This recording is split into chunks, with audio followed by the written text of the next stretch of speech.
Marvel makes a big splash in Hall H at San Diego Comic-Con. I'm Audrey Yap here with senior film reporter Matt Donnelly. You were inside Hall H for all of the big reveals. First on the docket, the Eternals, an all-star cast. Crazy cast. The leader of the Eternals, which are 35,000-year-old alien beings, it was Selma Hayek, who was incredible. She was fierce. She was like Mama Bear up there.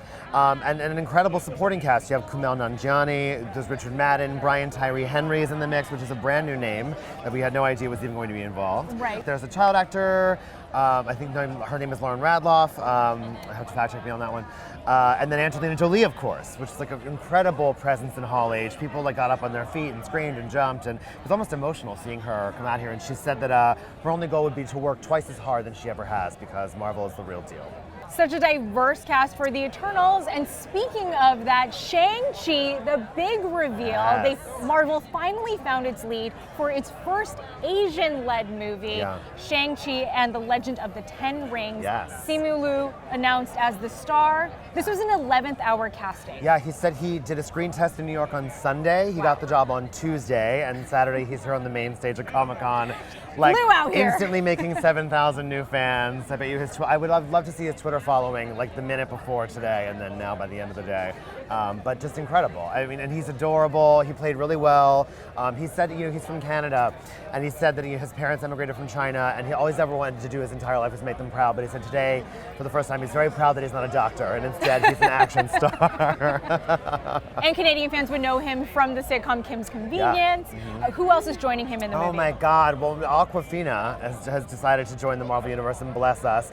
She's a bit of a Disney company gal these days because she'll be in the live-action Little Mermaid, I believe it's been reported. The Ten Rings storyline has actually sort of been playing out through many of the other Marvel films, including The Mandarin, which appeared in Iron Man 3, and apparently a veteran longtime actor who you are acquainted with, like a treasure. Tony Leung. Yes, a treasure of the Asian cinema. He's kind of a star in Asian cinema. So a great cast. Can't wait to hear more of that. And now some familiar faces coming back to the MCU. Absolutely. There is a really exciting prospect in Thor: Love and Thunder that we'll see him reunited, not just with Tessa Thompson, who played Valkyrie, incredibly badass female sort of hero in that story, but Natalie Portman is coming back to Thor.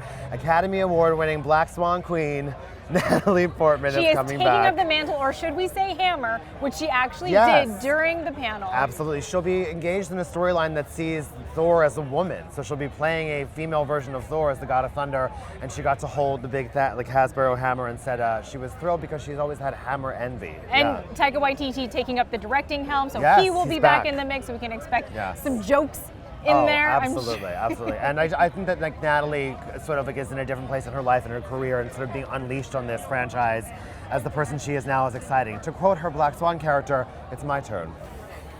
Okay, now it's my turn, because let's talk about Black Widow, another familiar face. Scarlett Johansson also made an appearance in Hall H. She sure did, and Scarlett is actually on set right now. Well, not today, but they're in the middle of filming. They're about a month in, with an incredible female director and this badass female cast that all came today. Florence Pugh was here, star of Midsommar. Rachel Weisz, give me all these lady Oscar winners. Give me all these dramatic chamber drama Oscar winners in Marvel movies. I love it so much. And they actually showed us some footage. They showed its incredible fight sequence between Florence and Scarlett, who's actually playing the sister of Natalia Romanoff. So she's got some family drama, some sibling drama playing out. And it was brutal. They hand each other their asses. It's crazy.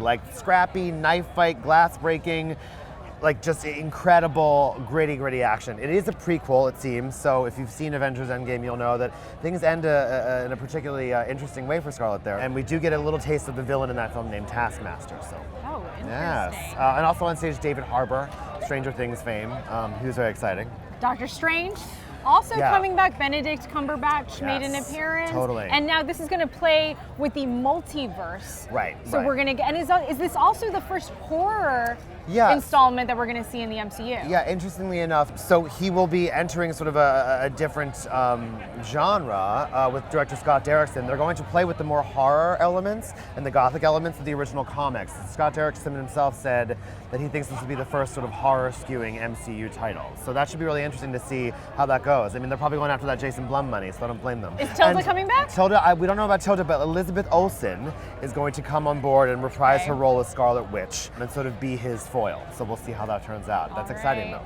Just when you thought there wasn't enough Marvel content, let's talk about the world of streaming, because there's a whole slate of shows in that one. Tell me about WandaVision. WandaVision is what Kevin Feige said, it will be their strangest and most adventurous effort to date. I think it sort of plays with timelines, and it's just a really kind of unique spin. We learned a couple of things. Number one, obviously Paul Bettany and Elizabeth Olsen are back to reprise their characters. Teyana Parris, who's a fantastic actress from stuff like Mad Men and If Beale Street Could Talk, is joining the cast. She's joining as a character which is the adult version of a little girl we met in Captain Marvel. Her name is Monica Rambeau.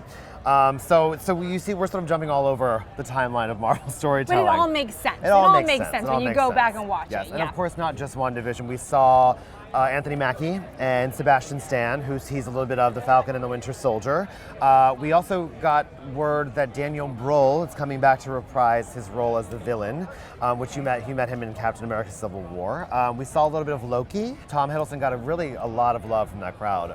Now, is he good Loki or evil Loki? He is evil Loki, and Kevin Feige sort of explained that if you've seen Avengers Endgame, there's a scene where when they're time traveling, Loki sort of disappears with a very important piece of Marvel iconography, the Tesseract. So I believe the Loki we're getting is the Loki from the very first Avengers. So none of the emotional development we've seen him go through, none of the knocks he's gotten over the past couple of times. So he is like pure troublemaker Loki. Pure fun, yes, is what you're exactly. saying. Jeremy Renner also coming back as Hawkeye in his own standalone show, and Jeremy was also in the panel today. What did he reveal? The most interesting thing I think about Hawkeye is that it's definitely a family affair.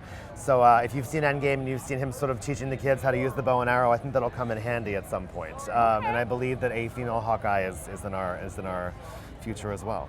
All right.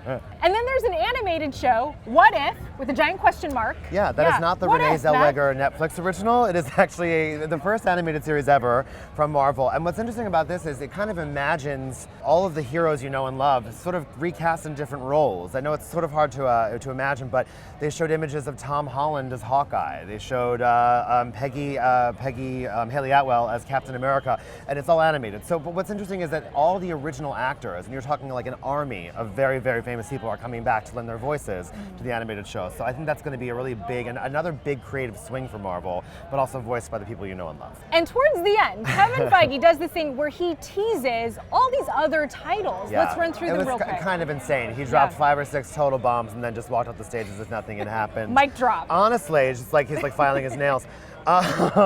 First of all, we are getting Black Panther 2, we are getting Guardians of the Galaxy 3, but they just don't have any production dates or no real information.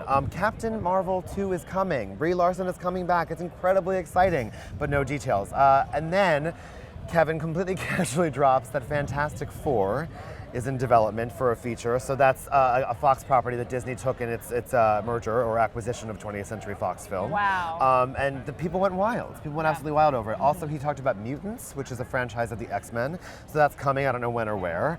But undoubtedly, the moment I think of tonight was when he welcomed 2-time Academy Award winner Mahershala Ali to the stage to announce that he is rebooting Blade as the legendary vampire hunter. Huge deal. Everyone lost their minds. It was kind of amazing. The cherry on top of a giant Marvel Sunday. Matt, you need a nap. I mean, I need like a Super Bowl post-game show where we talk for 3 hours about what all this means. But you'll be kept busy for years to come. Absolutely. And for all of the latest in the MCU, head over to Variety.com.